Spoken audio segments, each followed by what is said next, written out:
मित्रांनो, आजच्या काळात सुद्धा ज्याच्याकडे चांगले अधिकारी म्हणून पाहिलं जातं ते ज्येष्ठ IPS अधिकारी विश्वास नांगरे पाटील.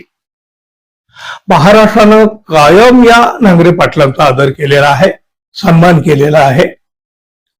आदर करावा, सन्मान करावा असं काम सुद्धा या नांगरे पाटील यांनी केलेलं आहे आणि स्वकर्तृत्वावर त्यांनी विश्वास कमावलेला आहे. पण अचानक त्यांना काय दुर्बुद्धी झाली की ते भारतीय संविधानाची शपथ घेऊन सुद्धा एका बाजूला झुकले. नागपूरच्या पोलीस आयुक्तपदी त्यांची बदली झाली आणि तिथं गेल्या गेल्या त्यांनी राष्ट्रीय स्वयंसेवक संघाच्या कार्यक्रमाला हजेरी लावली. बरं, ते एवढ्यावर थांबले नाहीत तर त्यांनी व्यासपीठावर जाऊन जाहीरपणे संघावर स्तुती सुमनं उधळली आणि मग हे पाहून सर्वसामान्य माणसाला हे धक्का बसला. विश्वास नांगरे पाटील तुम्ही सुद्धा, असा प्रश्न ज्याच्या त्याच्या ओठावर आला.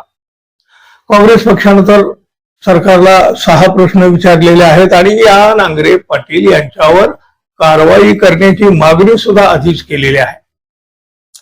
आणि आता त्या पाठोपाठ राज ठाकरे यांनी सुद्धा आपल्या शैलीमध्ये नांगरे पाटलांना सुनावलेला आहे. एक लांबलचक अशी पोस्ट करून राज ठाकरे यांनी आपली नाराजी, आपला संताप, आपल्या वेदना व्यक्त केलेल्या आहेत. राज ठाकरे म्हणतात, IPS अधिकारी श्री विश्वास नांगरे पाटील यांना अचानक दुहेरी निष्ठा दाखवण्याची इच्छा झाली असं दिसतंय. ते एक पोलीस अधिकारी आहेत, त्यामुळं त्यांची निष्ठा फक्त आणि फक्त पोलीस दलाची जी कर्तव्य आहेत त्याच्याशी असायला हवी. पण इथं नांगरे पाटील यांना त्यांची राष्ट्रीय स्वयंसेवक संघाची असलेली निष्ठा दाखवाविषयी वाटत आहे. सध्या राज्यात हिंदू संमेलनं भरवली जात आहेत आणि त्यातल्या एका संमेलनामध्ये जाऊन विश्वास नांगरे पाटील यांनी राष्ट्रीय स्वयंसेवक संघ, त्यांचे संस्थापक यांच्यावर स्तुती सुमनं उधळली. मुळात ही संमेलनं भरवली जात आहेत ती जरी अराजकीय आहेत असं दाखवलं जात असलं तरी ती राजकीयच आहेत आणि ती भरवणारे कोण आहेत आणि त्यांचे हेतू नक्की काय आहेत याचा थोडा शोध घेतला किंवा विचार जरी केला तरी या मागचे हात कुठं आहेत हे कळेल. अर्थात प्रत्येक राजकीय पक्षाला किंवा अराजकीय संघटना म्हणून घेणाऱ्यांनी काय कार्यक्रम घ्यावेत आणि काय त्यातून सांगावं हा त्यांचा, प्रत्येक पक्षाचा आणि संघटनेचा विषय आहे. त्यामुळं त्याबद्दल बोलायचा किंवा त्यावर भाष्य करायचा प्रश्न उद्भवत नाही. विषय एका सरकारी नोकरीवर असणाऱ्यानं, त्यातही पोलीस अधिकाऱ्यानं तिथं जावं का हा प्रश्न आहे. नांगरे पाटील यांनी संघाचं कौतुक केलं असलं तरी सुद्धा आपण एक पोलीस अधिकारी असून त्यांच्याकडून निष्पक्षतेची अपेक्षा असते याचं भान राहिलं नाही का, असा सवाल देखील राज ठाकरे यांनी विचारलेला आहे. तुम्हाला संघाबद्दल आपुलकी असेल तर ती मनात ठेवा किंवा जाहीरपणे बोलायचं असेल तर सेवेचा राजीनामा द्या आणि संघात किंवा भाजपामध्ये सामील व्हा.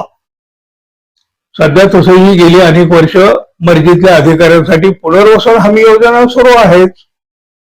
तुमचंही पुनर्वसन होईल असं स्पष्टपणे सांगत त्यांनी नांगरे पाटलांना एक सल्ला सुद्धा दिला.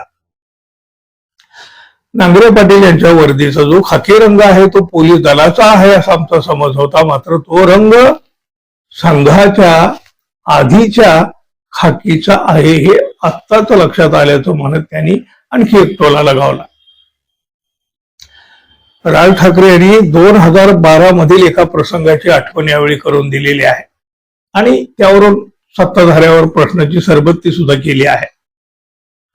2012ला रजा अकादमीच्या विरोधामध्ये महाराष्ट्र नवनिर्माण सेनेने काढलेल्या मोर्चामध्ये एका कॉन्स्टेबलनं येऊन पोलिसांच्या पाठीशी उभे राहिलात म्हणून माझं अभिनंदन केलं होतं, तर त्यावर त्यावेळच्या सरकारनं निष्पक्षता सोडली म्हणून त्यांना सक्तीच्या रजेवर पाठवलं होतं.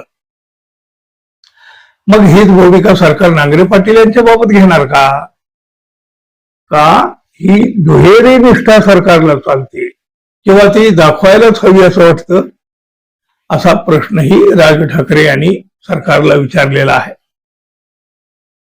सरकारी अधिकारी पण जर निष्पक्ष राहिले नाहीत तर लोकांनी बघायचं कोणाकडं.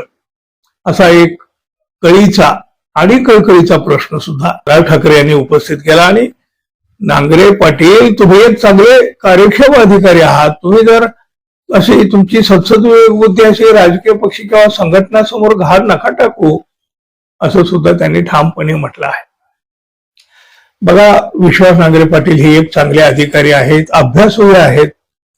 मग इथंच त्यांनी अशी चूक का बरं केली असावी? तुम्हाला काय वाटतं मित्रांनो, जरूर सांगा. आणि जाता जाता आपल्या चॅनलला सबस्क्राईब करावं ही अपेक्षा तर आहे. धन्यवाद. पुन्हा भेटू. नमस्कार.